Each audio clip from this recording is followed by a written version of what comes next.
Et si je te disais que ce n'est pas pendant la prière, mais après la prière que la majorité des croyants échouent, tu peux prier avec ferveur et pourtant bloquer toi-même la réponse de Dieu, pas par manque de foi, mais à cause de 5 erreurs invisibles que presque personne ne t'enseigne.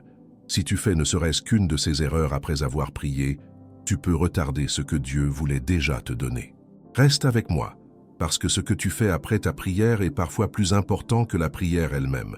Combien de fois avez-vous prié avec ferveur pour ensuite détruire tout par une seule erreur? Mes chers amis, ce que nous faisons après la prière est aussi crucial que la prière elle-même. Mes bien-aimés frères et sœurs dans la foi, permettez-moi de vous poser une question qui devrait troubler nos cœurs ce jour. Quand vous vous levez de vos genoux, quand vos lèvres ont fini de murmurer les dernières paroles de votre prière, que faites-vous ensuite? Cette question n'est pas anodine, car voyez-vous, notre vie de prière ne se termine pas au moment où nous disons « Amen ». Non, elle se poursuit dans nos actions, dans nos pensées, dans notre manière de marcher dans ce monde. Le grand prédicateur Charles Spurgeon disait avec une sagesse profonde que la prière sans la foi qui suit est comme une fleur coupée qui ne peut porter de fruits. Ces paroles résonnent avec une vérité puissante dans nos vies aujourd'hui. Combien parmi nous ont prié avec sincérité, ont versé leur cœur devant le Seigneur, pour ensuite agir d'une manière qui contredit complètement ce qu'ils viennent de demander. C'est une tragédie spirituelle que nous devons examiner avec honnêteté. Nous vivons à une époque où la prière est souvent réduite à un rituel, à des mots prononcés par habitude, sans que notre vie ne change réellement. Mais la parole de Dieu nous enseigne quelque chose de radicalement différent. Jacques nous dit dans son épître, au chapitre 1er, verset 6, « Mais qu'il la demande avec foi, sans douter, car celui qui doute est semblable au flot de la mer, agité par le vent et poussé de côté et d'autre. » Voyez-vous la gravité de ces paroles? Notre manière d'agir après avoir prié révèle si notre prière était authentique ou simplement des paroles vides. Aujourd'hui, je désire partager avec vous 5 erreurs fatales que nous commettons après avoir prié. Ces erreurs peuvent anéantir l'efficacité de nos prières et nous éloigner des bénédictions que Dieu désire déverser sur nos vies. Ce n'est pas une condamnation, mes amis, mais un appel à l'examen de conscience, un appel à la transformation authentique de notre vie de prière. Spurgeon nous rappelait constamment que la cohérence entre nos prières et nos actions est le témoignage de notre foi véritable. Il disait que celui qui prie pour la patience et se met immédiatement en colère n'a pas vraiment prié, il a simplement récité des mots. Cette vérité doit nous secouer, nous réveiller de notre sommeil spirituel. Car trop souvent, nous sommes comme des acteurs qui jouent un rôle pendant la prière, pour ensuite retourner à notre véritable nature dès que nous quittons notre chambre de prière. La première réalité que nous devons comprendre est que Dieu ne se contente pas d'écouter nos paroles. Il observe nos vies. Il voit comment nous marchons après avoir prié. Il connaît les pensées qui traversent notre esprit quelques minutes après que nous ayons fermé nos yeux dans la prière. Rien n'est caché devant lui. Hébreux chapitre 4, verset 13 nous le confirme. Nulle créature n'est cachée devant lui, mais tout est nu et découvert aux yeux de celui à qui nous devons rendre compte. Cette vérité devrait transformer notre approche de la prière et de ce qui suit. Pensez à Abraham, cet homme de foi extraordinaire. Quand Dieu lui a parlé, quand il a prié, sa vie démontrait sa confiance. Il a quitté son pays, sa famille, tout ce qu'il connaissait, parce que sa prière et sa foi étaient inséparables de ses actions. Voilà le modèle que nous devons suivre. Notre prière doit se traduire dans nos pas, dans nos décisions, dans notre manière de répondre aux circonstances de la vie. Mais regardons autour de nous, regardons même en nous. Combien de fois avons-nous prié pour le pardon, pour ensuite garder de l'amertume dans notre cœur? Combien de fois avons-nous demandé la sagesse à Dieu pour ensuite prendre des décisions impulsives sans même considérer sa volonté? Ces contradictions révèlent une fracture dans notre vie spirituelle, une blessure qui doit être guérie si nous voulons expérimenter la plénitude de la vie chrétienne. Jésus lui-même nous a enseigné dans Matthieu chapitre 7, versets 7 et 8, « Demandez, et l'on vous donnera, cherchez, et vous trouverez, frappez, et l'on vous ouvrira. Car quiconque demande, reçoit. Celui qui cherche, trouve, et l'on ouvre à celui qui frappe. » Mais remarquez bien, mes amis, que cette promesse implique une continuité. Le verbe demander, chercher, frapper sont dans un temps qui indique une action continue. Nous ne devons pas simplement prier une fois et abandonner. Nous devons persévérer, et notre persévérance se manifeste dans nos actions après la prière.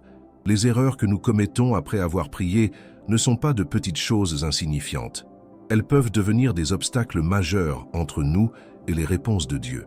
Elles peuvent transformer nos prières en rituels vides, dépourvus de puissance et d'efficacité. C'est pourquoi nous devons les identifier, les comprendre et, avec l'aide de Dieu, les éliminer de nos vies. Si vous souhaitez approfondir votre intimité avec Dieu et développer une vie de prière plus authentique et puissante, je vous invite à découvrir notre ressource 21 jours pour restaurer votre intimité avec Dieu. Vous trouverez le lien dans le premier commentaire fixé sous cette vidéo. C'est un outil pratique qui vous accompagnera dans votre cheminement spirituel. Et si ce message touche votre cœur, n'hésitez pas à vous abonner à cette chaîne pour recevoir davantage d'enseignements qui nourriront votre foi. Préparons maintenant nos cœurs à recevoir cette parole avec humilité et ouverture, car ce que nous allons découvrir ensemble pourrait bien transformer radicalement notre vie de prière et notre marche avec Dieu.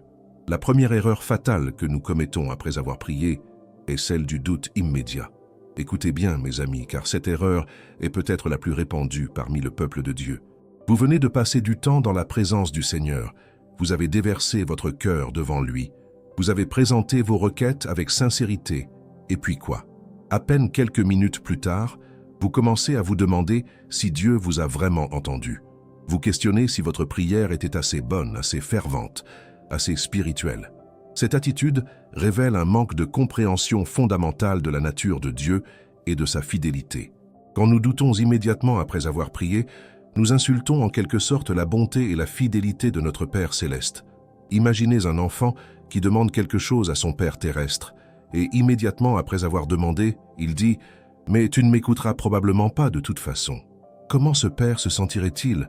Notre Père céleste mérite infiniment plus de confiance que n'importe quel Père terrestre. La Bible nous parle clairement de cette question. Dans l'Évangile de Marc, chapitre 11, verset 24, Jésus déclare « C'est pourquoi je vous dis, tout ce que vous demanderez en priant, croyez que vous l'avez reçu, et vous le verrez s'accomplir. » Notez bien l'ordre des mots, mes bien-aimés. Croyez que vous l'avez reçu avant même de le voir s'accomplir. Voilà la foi authentique. Voilà ce que signifie vraiment faire confiance à Dieu. Le doute qui surgit immédiatement après la prière est un poison qui détruit l'efficacité de notre communion avec Dieu. Permettez-moi de vous raconter ce qui se passe dans le cœur de beaucoup. Vous priez pour une situation difficile au travail, peut-être une relation brisée dans votre famille, ou une maladie qui vous accable. Votre prière est sincère, vos larmes sont réelles, mais à peine avez-vous terminé que les pensées commencent à affluer. Et si Dieu ne répond pas? Et si je ne suis pas assez saint pour recevoir une réponse? Et si ma foi n'est pas suffisante? Ces questions ne viennent pas de Dieu, mes amis. Elles viennent de l'ennemi de nos âmes qui cherche à voler la semence de foi qui vient d'être plantée dans votre cœur. La deuxième erreur grave est de retourner immédiatement à l'anxiété et à l'inquiétude. Combien de fois avons-nous fait cela? Nous venons de confier notre fardeau au Seigneur, de lui remettre nos préoccupations, et avant même de quitter notre lieu de prière, nous reprenons ce fardeau sur nos épaules. C'est comme si nous disions à Dieu « Merci d'avoir écouté, mais je pense que je vais quand même m'en occuper moi-même, parce que je ne suis pas sûr que tu puisses le gérer. » L'apôtre Paul nous donne une instruction claire dans Philippiens chapitre 4, versets 6 et 7. « Ne vous inquiétez de rien, mais en toute chose, faites connaître vos besoins à Dieu par des prières et des supplications, avec des actions de grâce. Et la paix de Dieu qui surpasse toute intelligence gardera vos cœurs et vos pensées en Jésus-Christ. » Voyez-vous la progression? Nous présentons nos besoins à Dieu, et ensuite, la paix devrait garder nos cœurs. Mais que faisons-nous? Nous présentons nos besoins et nous gardons l'anxiété. Cette erreur révèle que nous n'avons pas vraiment lâché prise. Nous n'avons pas vraiment fait confiance. Notre prière était peut-être plus un monologue thérapeutique qu'une véritable remise de nos fardeaux au Seigneur. Et mes amis, tant que nous ne comprenons pas la différence, nos prières resteront superficielles et inefficaces. Dieu nous appelle à une confiance totale, à un abandon complet entre ses mains puissantes. Pensez au roi David, cet homme selon le cœur de Dieu. Dans les psaumes, nous le voyons souvent commencer dans l'angoisse et la détresse, versant son cœur devant Dieu. Mais regardez comment il termine. Il termine toujours dans la louange, dans la confiance, dans la certitude que Dieu agira. Le psaume 37, verset 5, nous exhorte. « Recommande ton sort à l'Éternel, mets en lui ta confiance et il agira. » Recommander son sort signifie le rouler complètement sur Dieu, s'en débarrasser totalement, ne plus le porter. La troisième erreur destructrice est de continuer à agir selon nos propres plans sans attendre la direction de Dieu. Ah, combien cette erreur est commune dans nos vies. Nous prions pour la sagesse, nous demandons à Dieu de nous guider, et puis nous nous précipitons dans l'action selon notre propre compréhension.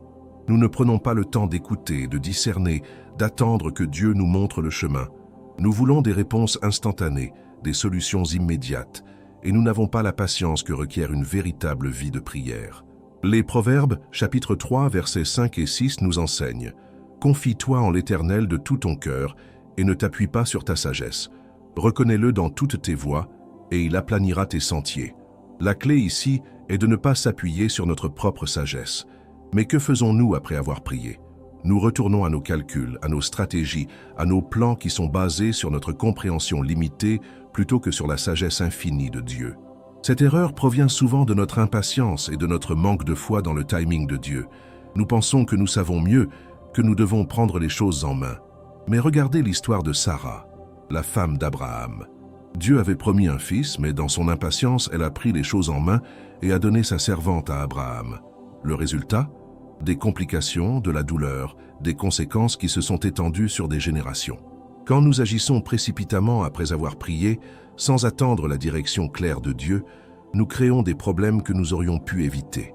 Il y a une différence entre la foi active et la présomption. La foi active attend sur Dieu, cherche sa volonté et puis agit selon sa direction. La présomption, elle, prie et puis fait ce qu'elle veut en espérant que Dieu bénira ses plans. Mes amis, Dieu ne bénit pas nos plans. Il nous appelle à participer aux siens. C'est une distinction cruciale que nous devons comprendre si nous voulons voir nos prières porter du fruit dans nos vies. Après avoir prié, nous devons cultiver une attitude d'écoute spirituelle. Nous devons être attentifs aux murmures de l'Esprit Saint, sensibles à sa direction dans notre cœur et notre conscience. Parfois, Dieu nous parle à travers sa parole, parfois à travers les circonstances, parfois à travers le conseil de frères et sœurs mûrs dans la foi. Mais si nous sommes trop occupés à courir selon nos propres plans, nous manquerons sa voie et sa direction. La quatrième erreur que nous devons absolument éviter après avoir prié est celle de parler négativement de notre situation. Mes bien-aimés, nos paroles ont un pouvoir immense, un pouvoir que nous sous-estimons trop souvent. Vous venez de prier pour une percée financière, pour la guérison d'un être cher, pour la restauration d'un mariage brisé. Mais quelques heures plus tard, vous vous retrouvez en train de raconter à vos amis combien la situation est désespérée, combien tout semble impossible, combien vous êtes découragé. Comprenez-vous ce qui se passe dans ce moment? Vous êtes en train de détruire avec vos paroles ce que vous avez construit par votre prière. Vous êtes en train de semer des graines de doute et d'incrédulité dans le sol même où vous venez de planter des graines de foi. C'est une contradiction tragique qui neutralise l'efficacité de nos prières et qui témoigne d'un cœur divisé, d'une foi vacillante. Le livre des Proverbes, chapitre 18, verset 21, nous avertit solennellement « La mort et la vie sont au pouvoir de la langue. Quiconque l'aime en mangera les fruits. » Voyez-vous la gravité de cette déclaration? Nos paroles peuvent apporter la vie ou la mort à nos situations, à nos prières, à nos attentes. Quand nous parlons négativement après avoir prié, nous prononçons des paroles de mort sur les graines de vie que nous venons de semer. Je veux que vous compreniez quelque chose de fondamental. Il y a une différence entre être honnête au sujet de votre situation et confesser la défaite. Vous pouvez reconnaître les défis que vous affrontez tout en maintenant une confession de foi. Vous pouvez dire « Oui, les circonstances sont difficiles, mais je crois que Dieu est à l'œuvre. Je ne vois pas encore la solution, mais je sais que mon Dieu est fidèle. » C'est cela la foi authentique. Une foi qui ne nie pas la réalité, mais qui refuse de laisser cette réalité avoir le dernier mot. Pensez à Job dans son épreuve terrible. Tout ce qu'il possédait lui a été enlevé, sa santé a été détruite, ses amis l'ont accusé. Mais écoutez ce qu'il dit dans Job chapitre 13, verset 15. « Voici, il me tuera, je n'ai rien à espérer, mais devant lui, je défendrai ma conduite. » Et plus tard, dans le chapitre 19, verset 25. « Mais je sais que mon Rédempteur est vivant. » Voilà une confession de foi au milieu de la tempête. Job ne niait pas sa souffrance, mais il refusait de laisser cette souffrance définir sa foi en Dieu. Après avoir prié, nous devons surveiller nos paroles avec vigilance. Nous devons discipliner notre langue pour qu'elle s'aligne avec nos prières et non avec nos peurs. Cela ne signifie pas que nous devons être faux ou hypocrites, prétendant que tout va bien quand ce n'est pas le cas. Non, cela signifie que nous choisissons de parler selon la vérité de la parole de Dieu, plutôt que selon l'apparence des circonstances. Nous choisissons de déclarer ce que Dieu dit sur notre situation, plutôt que ce que le diable murmure à nos oreilles. Jacques nous exhorte dans son épître, chapitre 3, versets 9 et 10. « Par elle nous bénissons le Seigneur notre Père, et par elle nous maudissons les hommes faits à l'image de Dieu. De la même bouche sortent la bénédiction et la malédiction. Il ne faut pas, mes frères, qu'il en soit ainsi. Si nous utilisons notre bouche pour prier et ensuite pour nous plaindre, pour douter, pour parler négativement, nous sommes exactement comme la personne que Jacques décrit. Nous devons choisir la cohérence, l'intégrité dans notre manière de parler. La cinquième et dernière erreur, et elle est peut-être la plus subtile, c'est d'oublier rapidement ce pourquoi nous avons prié. Combien de fois avons-nous prié pour quelque chose? Et puis les jours passent, les semaines passent, et nous avons complètement oublié notre requête. Nous ne surveillons plus, nous ne restons plus vigilants, nous n'anticipons plus la réponse de Dieu.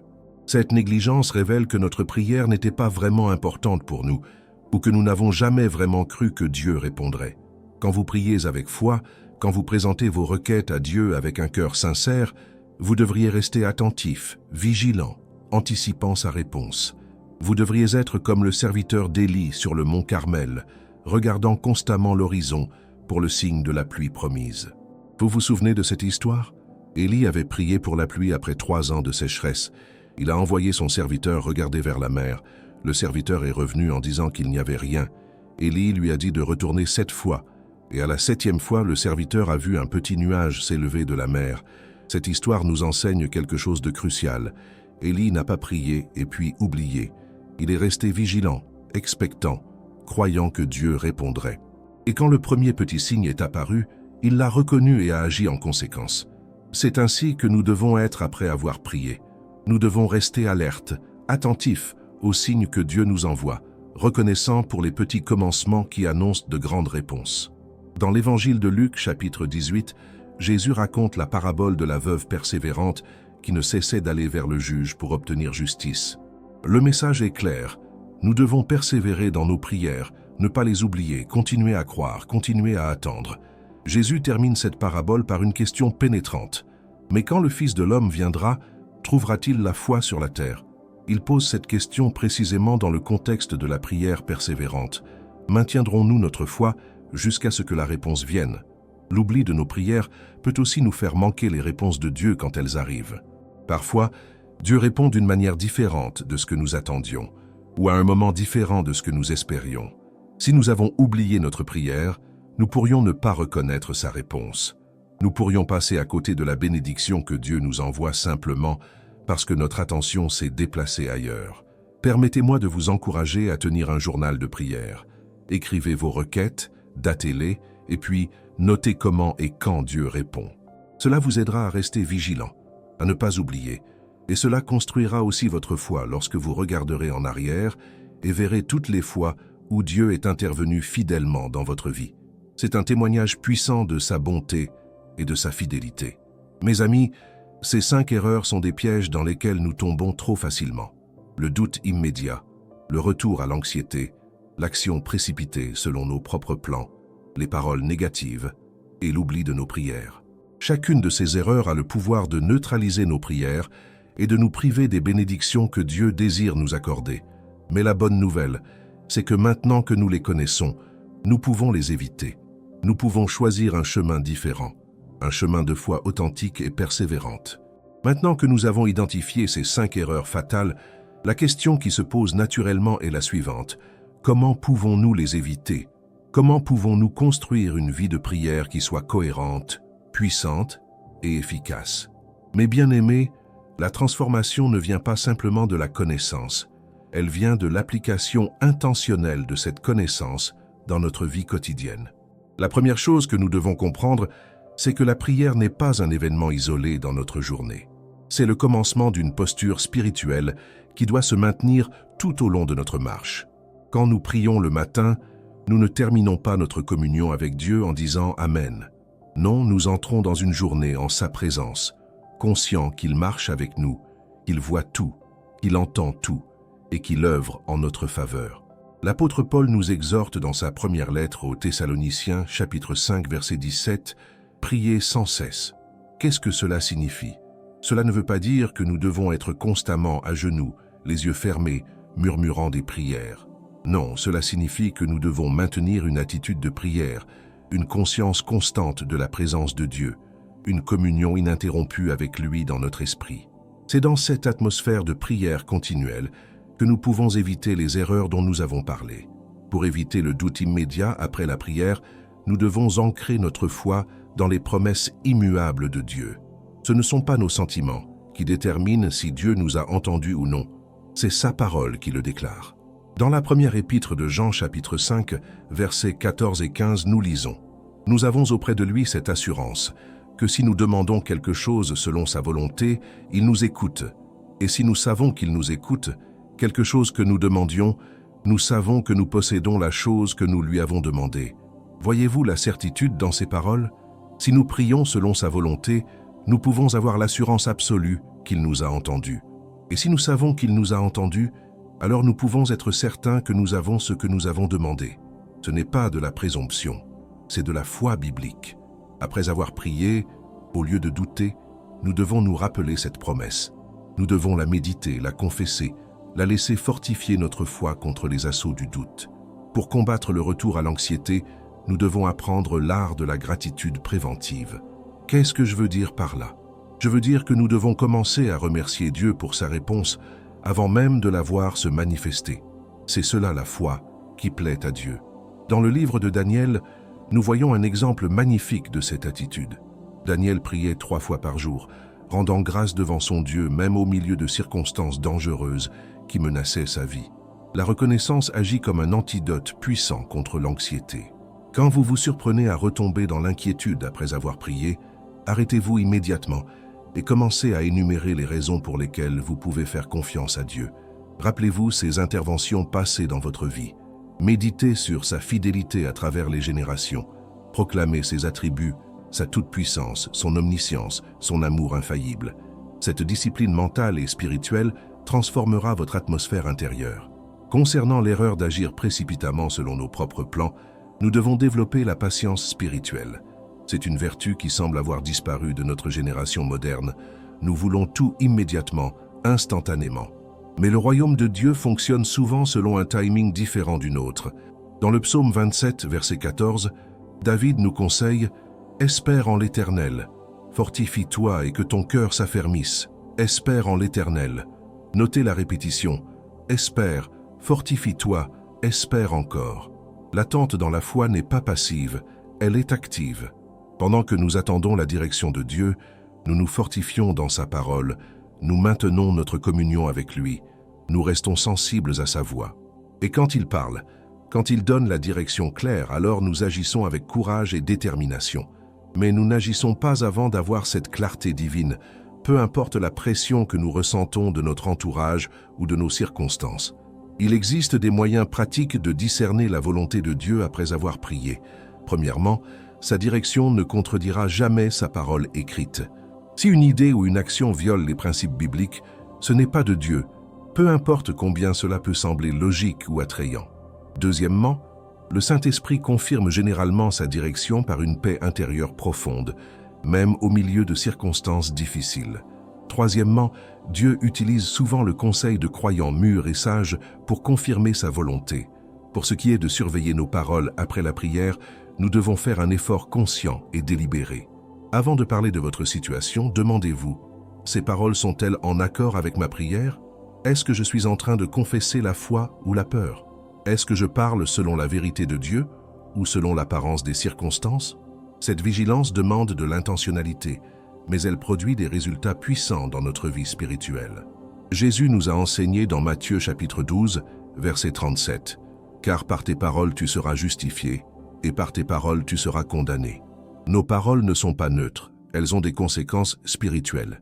Quand nous alignons nos paroles avec nos prières, quand nous parlons la foi plutôt que le doute, nous créons une atmosphère spirituelle favorable à la manifestation des réponses de Dieu. Nous coopérons avec l'œuvre de l'Esprit plutôt que de lui résister. Et finalement, pour éviter d'oublier nos prières, créons des systèmes simples de mémoire spirituelle. Un journal de prière n'est pas seulement un outil organisationnel, c'est un instrument spirituel qui nous aide à rester connectés à nos requêtes et à reconnaître les réponses de Dieu. Relire régulièrement nos prières passées nous rappelle où nous en étions et comment Dieu nous a conduits jusqu'ici. C'est un témoignage vivant de sa fidélité qui fortifie notre foi pour les batailles présentes et futures. Nous pouvons aussi établir des rappels spirituels dans notre routine quotidienne. Peut-être qu'à une certaine heure chaque jour, vous prenez quelques minutes pour revoir mentalement vos prières et pour rester sensible aux réponses de Dieu. Peut-être que vous partagez vos requêtes de prière avec un partenaire de prière de confiance qui peut vous aider à rester accountable et vigilant. L'important est de créer des structures qui soutiennent notre vie de prière plutôt que de la laisser au hasard de nos émotions changeantes. Mais bien aimés, la vie de prière efficace n'est pas un mystère inaccessible, réservé à quelques saints exceptionnels. C'est le privilège et la responsabilité de chaque enfant de Dieu, mais elle demande de l'intentionnalité, de la discipline et de la persévérance. Elle demande que nous examinions honnêtement nos habitudes après la prière et que nous fassions les ajustements nécessaires pour nous aligner avec les principes de la parole de Dieu. Mes bien-aimés frères et sœurs, nous arrivons à la fin de ce message, mais le début d'une transformation dans votre vie de prière. Rappelez-vous ces 5 erreurs et choisissez aujourd'hui de marcher différemment après vos prières. Que votre foi soit cohérente, que vos paroles reflètent votre confiance en Dieu et que votre cœur reste vigilant. Je vous remercie sincèrement d'avoir pris ce temps pour écouter cet enseignement. Si ce message a touché votre cœur, je vous invite chaleureusement à vous abonner à cette chaîne, à laisser un like et à partager votre réflexion dans les commentaires. N'oubliez pas de découvrir notre ressource 21 jours pour restaurer votre intimité avec Dieu dans le premier commentaire fixé. Continuez votre cheminement spirituel avec les prochaines vidéos qui apparaîtront sur votre écran. Que Dieu vous bénisse abondamment et fortifie votre foi. Amen.